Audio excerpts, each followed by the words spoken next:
Perkenalkan, saya Sabita, and in this video I would like to present my breakdown and also my comments and critique to a journal.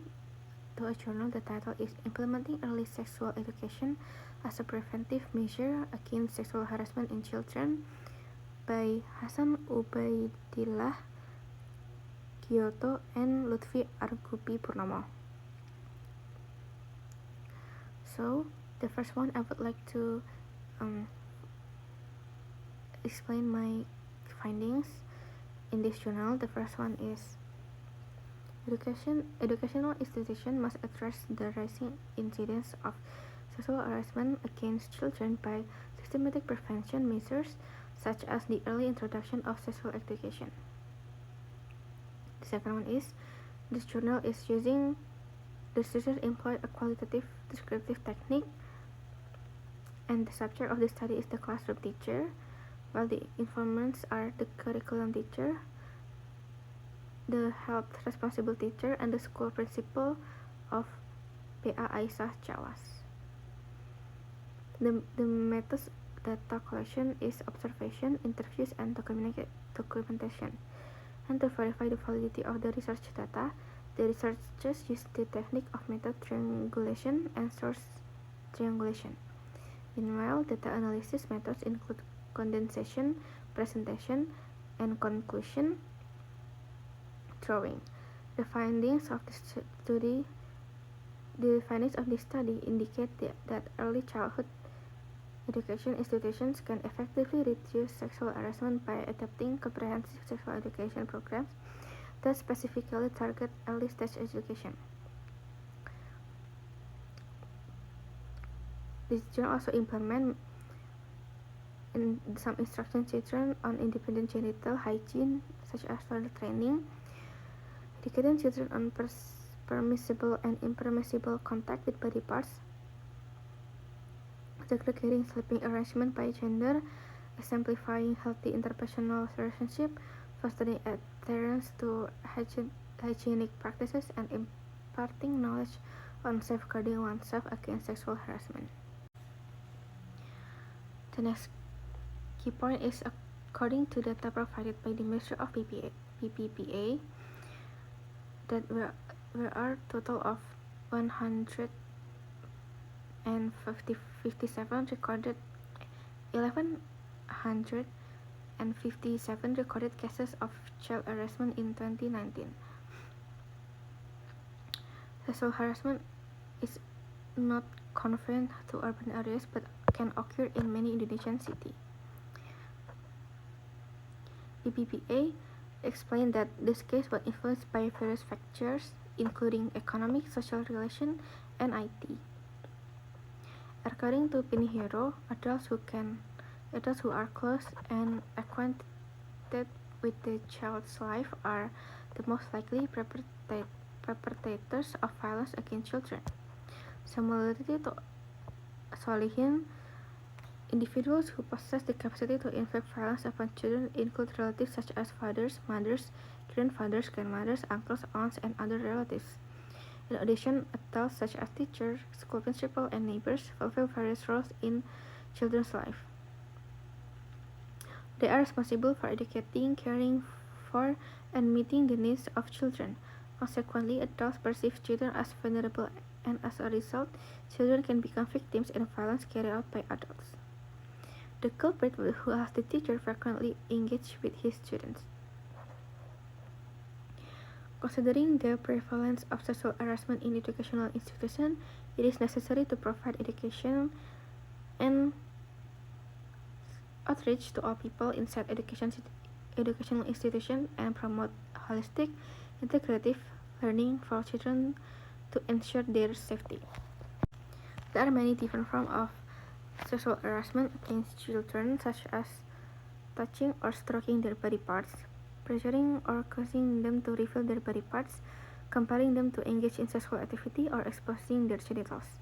In addition, it is essential to note that sexual harassment targeting children can also manifest in the digital realm, commonly referred to as cyberspace. This includes instances of grooming, where Individuals establish emotional connections with children in order to manipulate them into engaging in sexual activities. Furthermore, online communication, such as exchanging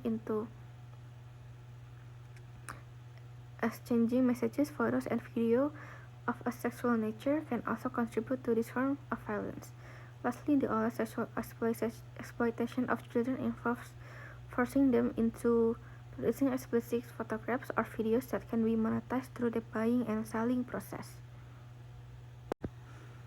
It is best to use the child's proper name when discussing their body parts, such as the vagina or penis, instead of apam or burung.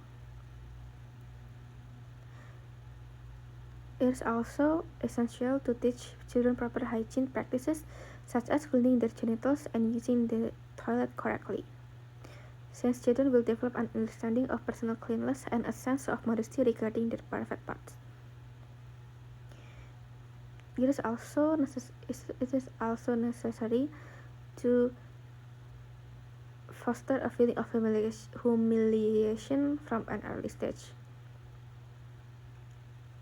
such as instruction to provide changing clothing in a designated area and prohibiting unclothed running around.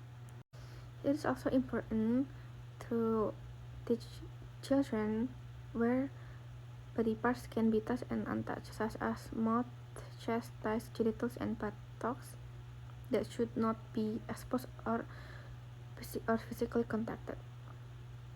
The aim is to teach children the knowledge and awareness necessary to safeguard this body part.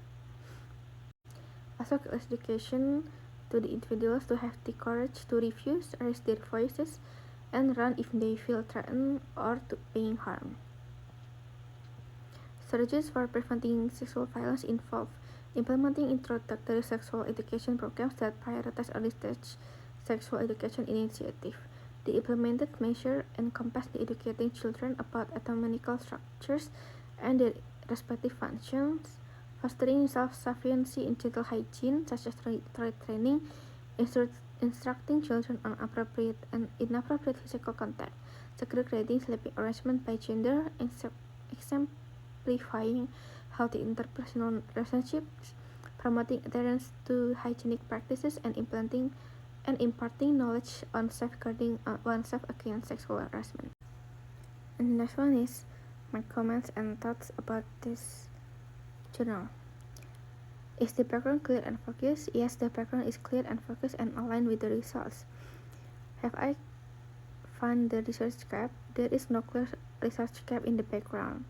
Is the purpose of the study specific? Yes, it is about sexual education in B4 level. Do all claims have supporting reference? Yes, they all have. Are the sources relevant and up to date?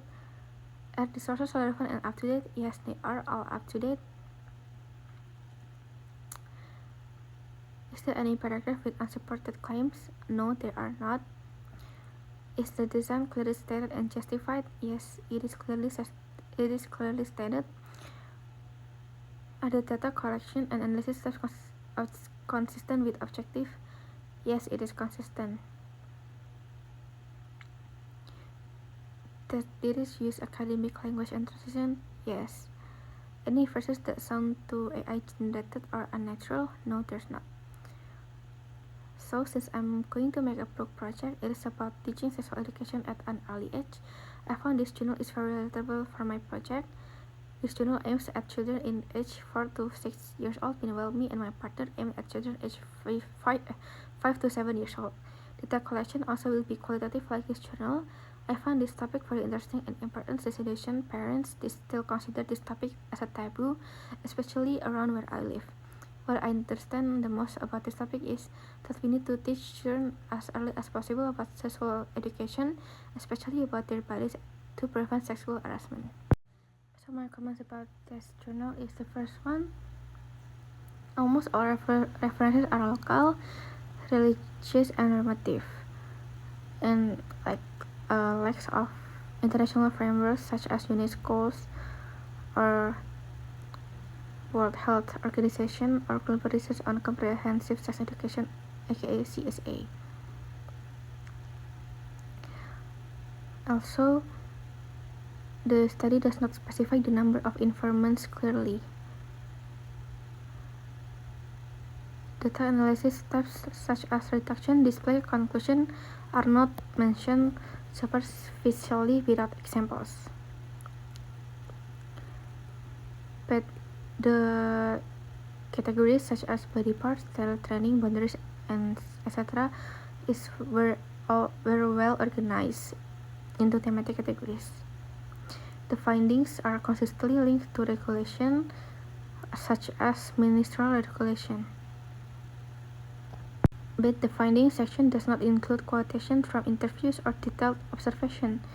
As a result, the findings read more like description of best practices rather than documented realities. The approach emphasized concepts such as aurat, shame, and strict gender segregation. While culturally relevant, the article does not critically examine whether this approach aligns with evidence-based comprehensive sex education, how children experience these norms, whether the approach might create fear or stigma around the body.